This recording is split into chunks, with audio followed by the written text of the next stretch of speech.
para sa inyo.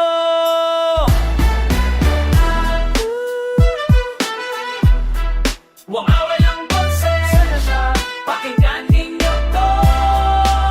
Mga umupo sa pwesto, utak natutulog, bulsa'y umaapaw habang bayan ay naghihirap. Nakaupo sa lamesa, kumay ng kayamanan, nakatingin sa masa para ba mga aliping dokumentong pipirmahan. Nagkaitan ng pagtraidor, mga projektong tos, kickback sa mga accounts, sinungaling na pangako, eleksyon sa teatro. Ngayon nakalimutan na busy sa negosasyon. Pero tandaan mo, lahat may katapusan. Historya'y nagtuturo kung paano bumagsak ang mga hari. Isip mo immortal ka, hindi maabot ang hustisya, pero maapat at luhan nag-iipon sa dagas.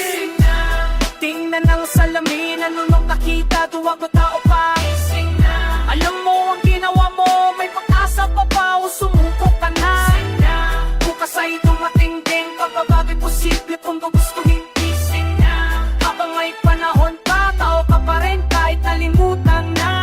Ang ka sa squadra, nakita mo ba ang mata? Mga batang walang kinabukasan dahil sa inyo. School building walang bubong, libro'y kupas na. Pera'y napunta sa beach house sa probinsya. Mental gymnastics, pinapagtakpan ng claim and press conference. Kasinungaling nga rap din eloquence. Mga asawa at anak, lifestyle na first world. Sa mata lang mga tawa'y nagugutom sa kalye.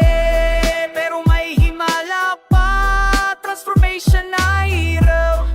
Maraming bumalik sa daan, nagbayad ng utang, hindi ka bonible. Sistema ang nag-corrupt, pero ikaw ang humawak, ikaw ang pumili.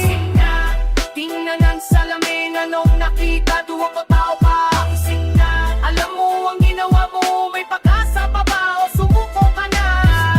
Bukas ay dumating din, pagbabago'y posible kung gugustuhin gising na. Habang may panahon pa, tao ka pa rin kahit nalimutan na. Sabihin mo sa akin, kailan ka huling natulog ng mahimbing? Kailan ka huling tumingin sa mata ng anak mo ng tapat? May parte pa ba ng konsensya mo na hindi namatay? O totally numbness na wala nang nararamdaman? Last chance to, hindi sermon kundi istorya. May mga na-change, bumalik ang humanity. Inamin na kasalanan, tinupad ang pangako, ginawa ang tama kahit mahirap ang daan. Ikaw ba'y matapang sapat na aminin? O tatakbo ka sa shadows hanggang kamatayan?